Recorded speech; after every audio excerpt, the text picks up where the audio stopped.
दी news now के जम्मू कश्मीर अब तक प्रोग्राम में एक बार फिर आप सबका हार्दिक स्वागत है। तो चलिए फिर एक बार इस प्रोग्राम को शुरू करते हैं, नजर डालते हैं कि क्या कुछ खास अपडेट्स जो हैं वो जम्मू कश्मीर से आज रही। इसी के साथ नवरात्रों के पावन दिनों का आगाज हुआ है, तो आप सबको नवरात्रों की हार्दिक शुभकामनाएं। और चलिए इसी के साथ प्रोग्राम पे अब नजर डालते हैं। पहली अपडेट पर आपको लेकर हम चलते हैं।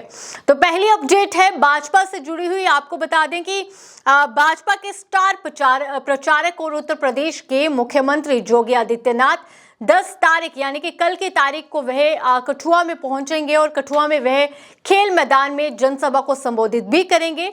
इसको लेकर तैयारियां अंतिम रूप जो है वो ले रही हैं। खेल मैदान की बात करें तो रामलीला के कठुआ का जो रामलीला खेल मैदान है वहां पे तैयारियां देखने को मिल पा रही हैं। पूरे समारोह की सुरक्षा का जिम्मा सिक्योरिटी विंग जम्मू के हवाले देखने को मिल पा रहा है। तो वहीं पे डॉग स्क्वाड और एंटी सेवेटिस दस्तों ने खेल मैदान के चप्पे चप्पे की जांच भी की है। और आपको बता दें कि आज लगातार से इसे लेकर प्रदेश अध्यक्ष हो या फिर महासचिव केडी मन्याल की बात करें तो वो तैयारियों को लेकर लगातार नजर जो है वो बनाए हुए हैं। वहीं पे आपको ये भी बता दें कि 12 अप्रैल को प्रधानमंत्री नरेंद्र मोदी भी जो है जम्मू कश्मीर के दौरे पर रहेंगे, जिसके दौरान उधमपुर के मोदी मैदान में उनकी रैली जो है वो देखने को मिलेगी। जिसके चलते आज उधमपुर शहर में प्रधानमंत्री की विजिट को लेकर एक प्रेस वार्ता का आयोजन भी किया गया वहां के कार्यकर्ताओं द्वारा।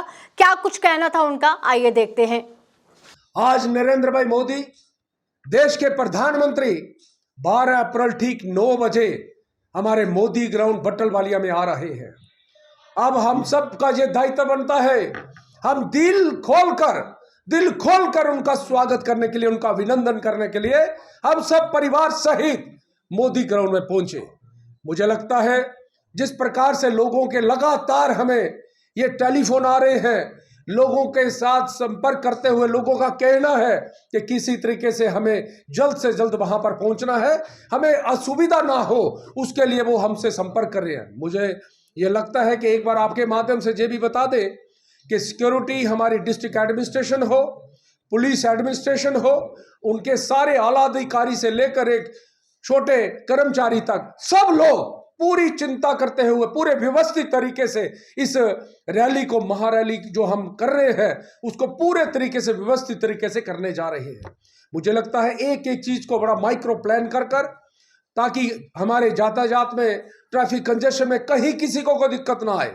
बंद के साथ जो लोग अभिनंदन करने आए, सीधे तौर पर बड़े आराम से वो अपने मोदी ग्राउंड तक पहुंचे। कई बार पहले रहता था बड़ी दूर से पैदल चलना पड़ता था, लेकिन इस बार एडमिनिस्ट्रेशन ने बहुत अच्छा, मैं उनकी सराहना करता हूं, बहुत अच्छा उन्होंने इंतजाम करते हुए इस रैली के अंदर जो हमारे लोग आए उनको कम से कम असुविधा हो, उसके लिए पूरी व्यवस्था करते हुए हम सब ने रैली के लिए महारैली जो हमने नाम दिया है, उस नाते से एक बार दोबारा आपके माध्यम से जनता से आग्रह करता हूं कि 12 अप्रैल ठीक 9 बजे।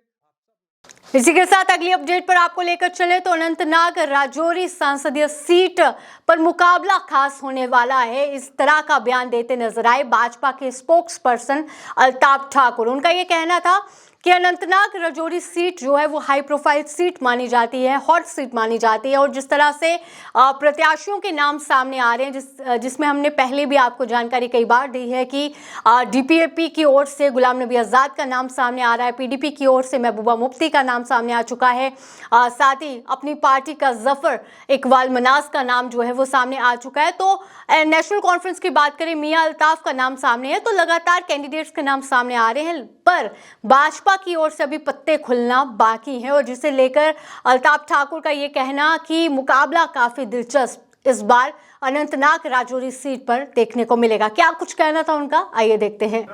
देखिए, इलेक्शन खुद ब खुद एक कंपटीशन होता है।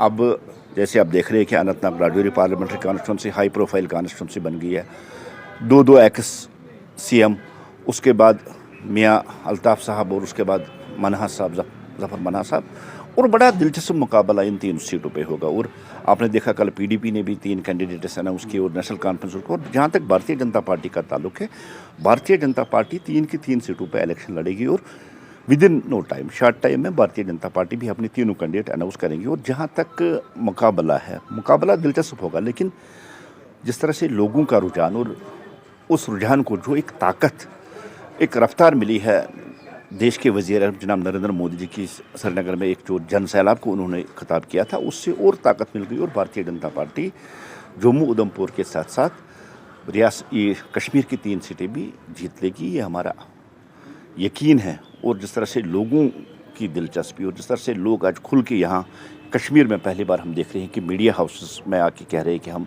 नरेंद्र मोदी जी को वोट देंगे, उससे जाहिर होता है कि नरेंद्र मोदी जी की पॉपुलरिटी पूरे देश के साथ साथ जम्मू कश्मीर में भी, और जम्मू कश्मीर में भारतीय जनता पार्टी 3 की 3 सीटें जीतेगी। इसी के साथ अगली अपडेट पर आपको लेकर चलें तो अपनी पार्टी की ओर से श्रीनगर के प्रत्याशी मोहम्मद अशरफ मीर आज मीडिया कर्मियों से बातचीत करते नजर आए, जिसमें उनका ये कहना था कि लोगों ने ये देखा है कि पुरानी क्षेत्रीय पार्टियों ने अतीत में क्या कुछ किया और जिसके चलते मुझे ये बिल्कुल यकीन है कि इस बार लोग अपनी पार्टी को ही वोट देंगे। क्या कुछ कहना था, आइए देखते हैं।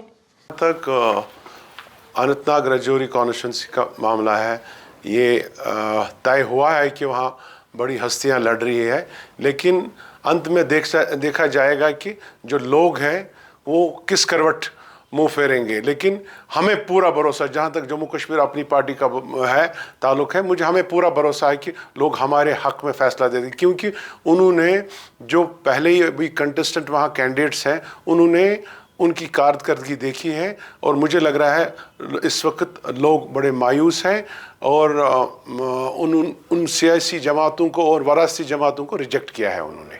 अगर हम शहर श्रीनगर की जो श्रीनगर पार्लियामेंट कॉन्स्टिट्यूंसी का जहाँ तक ताल्लुक़ है, अभी तक हमारे जो अपोजिशन के साइड से कैंडिडेट्स खाली पीडीपी से नामजद हुआ है। मुझे नहीं लग रहा है हमारे जम्मू कश्मीर अपनी पार्टी की रेस में वो अभी कोई इतना स्ट्रांग कैंडिडेट है। जहाँ तक नेशनल कॉन्फ्रेंस का आने वाले वक्त में पता चलेगा कि कौन उनका कैंडिडेट होगा, उसी हिसाब से हम बोल सकते हैं कि ये कंपटीशन है या नहीं है, और अंत में जो है लोग ही डिसाइड करते हैं कि लोग का फैसला जो होता है। अगली अपडेट पर आपको लेकर चले तो आपको जानकारी दे कि लोकसभा चुनाव के ठीक बाद 29 जून से अमरनाथ यात्रा शुरू होने जा रही है। इस बार 52 दिवसीय ये यात्रा देखने को मिलेगी। 19 अगस्त से ये यात्रा जो है वो शुरू होने जा रही है। पिछले साल की अगर बात करें तो 62 दिवसीय ये उत्सव था, लेकिन 10 दिन कम इस बार यात्रा जो है वो देखने को मिलेगी। यात्रा के लिए 15 अप्रैल से देश भर में अधिकृत बैंक शाखाओं में अग्रिम यात्री पंजीकरण जो है वो शुरू होने जा रहा है। पारंपरिक बालटाल और पहलगाम ट्रैक से दैनिक आधार पर 10-10 हजार श्रद्धालुओं को पवित्र गुफा की ओर भेजने की अनुमति जो है वो दी जाती है। इसी के साथ अगली अपडेट पर आपको लेकर चले तो जम्मू संभाग के जिला उधमपुर में आज एक दर्दनाक हादसा पेश आया। बताया जा रहा है कि जिले के दार मार्ग पर एक ट्रक के साथ 2 मोटरसाइकिल टकरा गए। इस हादसे में 2 युवकों की मौत हो गई है और 2 युवक घायल बताए जा रहे हैं। जानकारी के अनुसार उधमपुर के दार रोड पर दुद्दर नाले के पास एक ट्रक और 2 मोटरसाइकिल के बीच में टक्कर देखने को मिली, जिसमें मौके पर ही 2 लोगों की मौत हो गई है, जबकि 2 अन्य घायल बताए जा रहे हैं।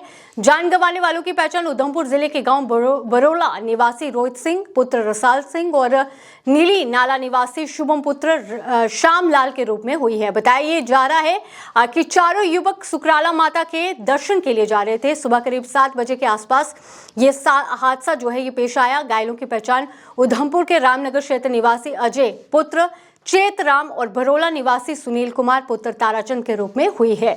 2 घायलों को उपचार के लिए नजदीकी अस्पताल ले जाया गया। इस बीच पुलिस ने घटना का संज्ञान लिया है। ट्रक चालक को हिरासत में ले लिया गया है।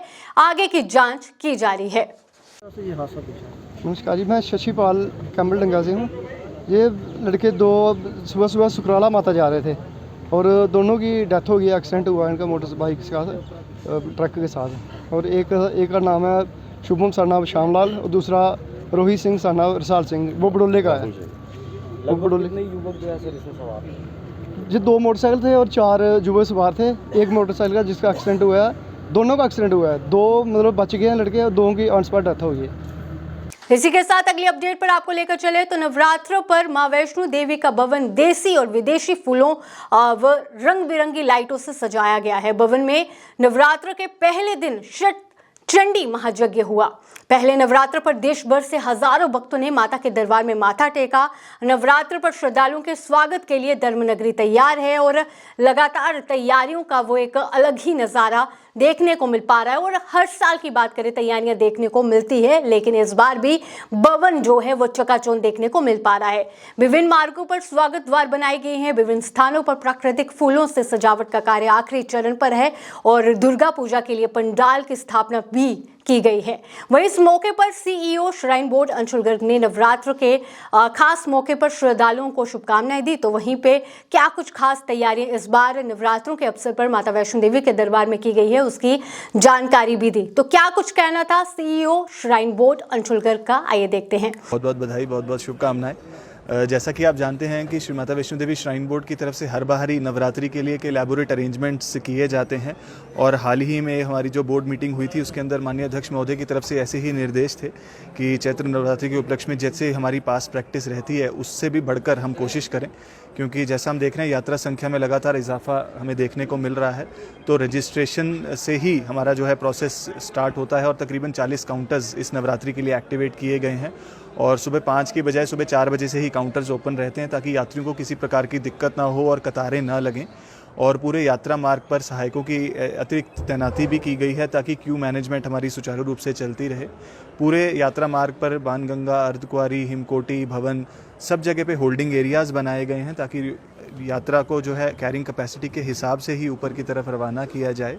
उसके अलावा नवरात्रि में जो एक व्रत संबंधी जो विशेष खाना फलाहार रहता है वो हमारे सभी भोजनालयों पे यात्रियों के लिए उपलब्ध है और भवन पर भी जो है विशेष डेकोरेशंस या अरेंजमेंट्स जैसा आप देख पा रहे हैं जो देश विदेश से फूल रहते हैं और जो लाइटिंग रहती है।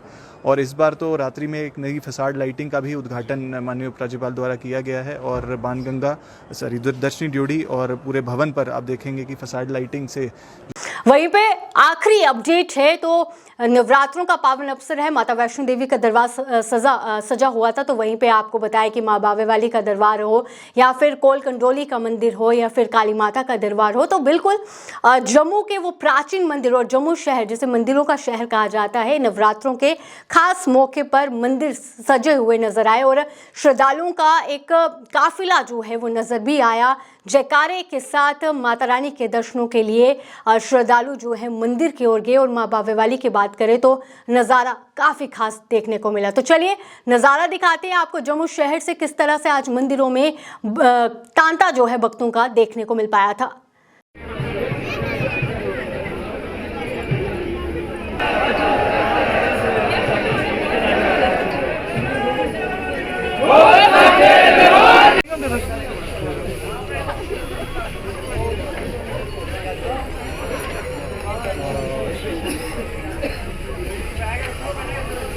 फिलहाल अभी के लिए इतना ही, मुझे दीजिए इजाजत, धन्यवाद।